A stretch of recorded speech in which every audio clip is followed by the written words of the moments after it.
we need to be aware that eating disorders are not a lifestyle choice. It's not like you wake up one morning and you decide, yo, I want to have anorexia.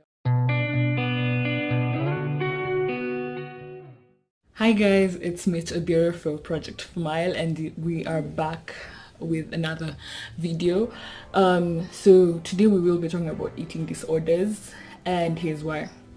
As a mental health activist, initially when I began talking about mental health, I majorly talked about depression and anxiety, and I forgot that there exists other mental disorders, and that mental health is not only about mental disorders. And I feel like that's where we go wrong with almost all projects on mental health. Like, you'll find most of them are talking about like depression and anxiety, and it's not their fault exactly, given that depression, anxiety, and suicide are extremely common. By the time you meet somebody with an eating disorder, it takes time, basically. So I can't exactly blame them or myself for majorly talking about it, but that doesn't mean we can't talk about these other disorders that we rarely get to talk about. And given that we live in a very progressive age, I found it really important that we talk about the eating disorders. And also this week happened to be Eating Disorders Awareness Week, so what better time to talk about it? So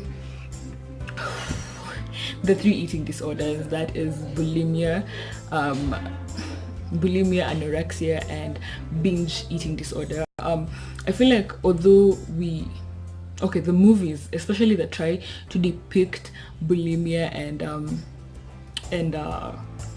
anorexia, don't do them justice.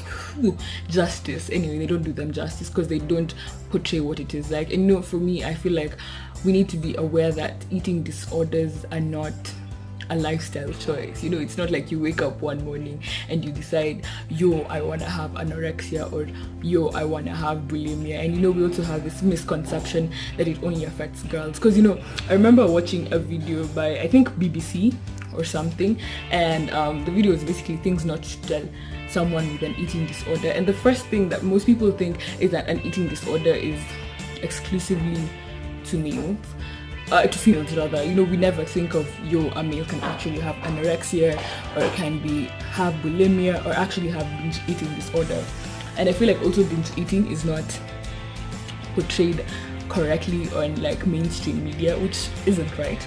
So yeah, basically we will be talking about the symptoms of anorexia, bulimia, and binge eating disorder. So people with anorexia generally view themselves as overweight. So that means they are really cautious about their body size. You'll find most of the times they're not really overweight, but they feel they're overweight. I'm not saying anorexia is specific to people who are thin, but most of the times you find they have a really healthy BMI and whatnot. So, but they view themselves as overweight, which just goes ahead to prove that it's not a lifestyle choice, you get. Anyway, so people with anorexia typically weigh themselves repeatedly, like they're trying to figure out, okay, how much weight do I have right now and whatnot. And they often exercise excessively, and they even restrict the amount of foods they eat. So considering most people who die from anorexia is due to the complications brought about this. As I've said, you're barely eating. There are going to be a lot of complications. So I will read out some of the symptoms. That is extremely restricted eating, extreme thinness, a relentless pursuit of thinness and unwillingness to maintain a normal or healthy weight, intense fear of gaining weight, distorted body image, a self-esteem that is heavily influenced by perception of body weight and shape, or a denial of the seriousness of low body weight. What I'm trying to say basically is, yes, you will find someone with anorexia, even 40 kilograms, 30 kilograms, but they're still not thin enough, and they're not a healthy weight enough according to themselves. So it's an issue of perception. You will find them still chasing thinness. I hope I've used the right term there.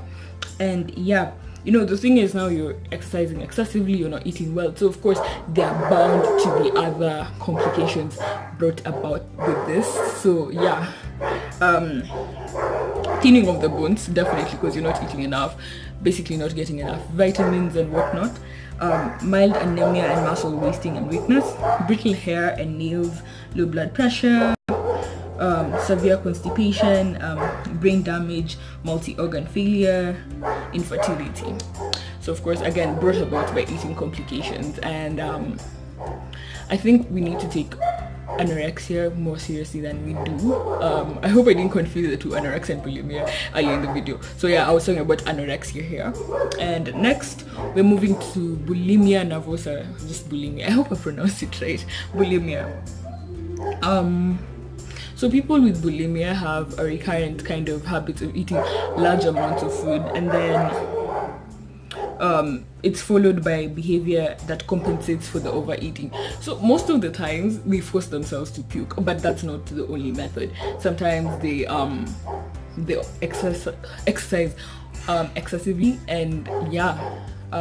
Again, I would say do not have a fixed mindset of what someone with anorexia or bulimia should have. You should not everyone with anorexia or bulimia is excessively thin.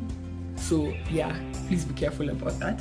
Anyway, basically when it comes to that, it's binge eating and then like excessive exercising or something. So chronically inflamed, some of the symptoms are inflamed and so it's just because like, as you're forcing yourself to puke, I hope you get the picture.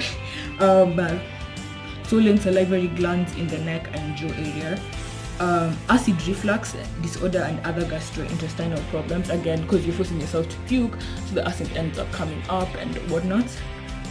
Again, worn tooth enamel and increasingly sensitive and decaying tooth as a result of exposure to stomach acid. Please remember the stomach has hydrochloric acid, so of course it's bound to happen. Severe dehydration and purging of fluids. As you vomit, of course it's going out to the fluids and whatnot. So yeah, basically now we've talked about symptoms of bulimia and anorexia. I feel like I haven't touched on the emotional aspects of bulimia and anorexia. I feel like again it also brings about feelings of depression and sadness and all that, because you feel like you're so focused on your weight. I honestly, the causes of the eating disorders are not yet understood, so I actually tried doing some research on it, but they're not yet fully understood. Then we move on to binge eating disorder. So unlike the other two, this person actually loses complete control of how much food they get to eat. Symptoms include eating until you're uncomfortably full, eating alone or in secret to avoid embarrassment. Considering you're eating really large chunks of food, you wouldn't want people to see you. And I think it's that where we need to distinguish that this is not like I guess you're running in solace from like troubles by eating. For example, if you're feeling sad, you want to eat alone and things of the sort. Eating even when you're full or not hungry. For example, as I said, even when you're feeling sad or something, you're like, okay, food. I hope you get the point from there. Frequently dieting, possibly without loss weight. Yeah, weight loss.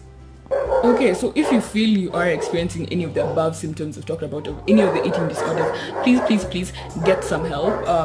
I will, if you are based in Kenya, I would recommend Oasis Specialty Hospital, such an amazing psychiatric hospital in Kenya.